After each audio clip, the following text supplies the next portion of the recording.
మీ business విస్తరించాలనుకుంటున్నారా? మార్చి 16-17 హైటెక్స్ లో franchise India biggest ఫ్రో expo. మా ఆడబిడ్డల మంగళ సూత్రాలు దిగిపోతున్న అవునా కాదా తల్లి?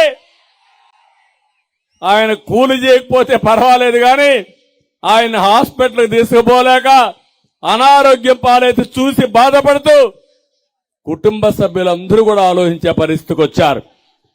ఇలాంటి పేదవాళ్ళ పట్టున పెట్టుకున్న వ్యక్తి, పేదవాళ్ళ రక్తం దాగే వ్యక్తి పేదవాళ్ళ ప్రతినిధి అవుతాడా అని మిమ్మల్ని అడుగుతున్నా. ఇంకో పక్క ఏం తమ్ముళ్ళు ఇసుక్కు రెక్కలు చేయాలేదని అడుగుతున్నా. తెలుగుదేశం హయాంలో 1000 రూపాయలు ట్రాక్టర్ అవునా కదా? ఇప్పుడు ఎంత ట్రాక్టర్? ఇసుక దొంగలెవరు?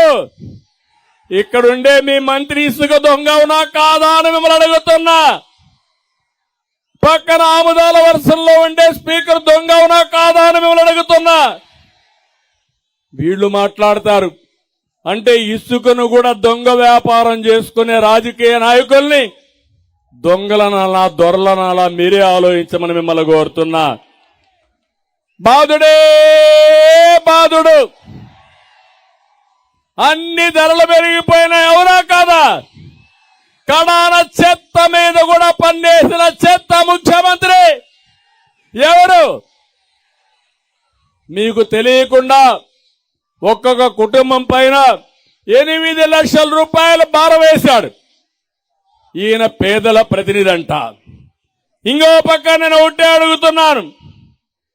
ఈ జగన్ నాటకాల ముందు ప్రఖ్యాత సురభి నాటకాలు కూడా పనిచేయవు తమ్ముళ్ళు, జాగ్రత్తగా ఉండండి. ఈ నాటకాలు వేసి పేదవాళ్ళని మోసం చేయడానికి వచ్చే కొత్త బిచ్చుగాడు తప్ప ఇంకోటి కాదు. ఇక్కడే మీరు చూశారు ఋషికొండ చరిత్రలో మనం ఎప్పుడూ మాట్లాడుకునేవాళ్ళం.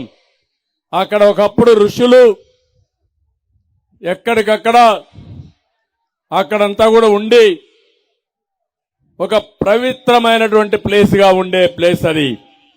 అక్కడ ఈరోజు జగన్మోహన్ రెడ్డి 500 కోట్ల రూపాయలు ఖర్చు పెట్టి పెద్ద ప్యాలెస్ కట్టాడు.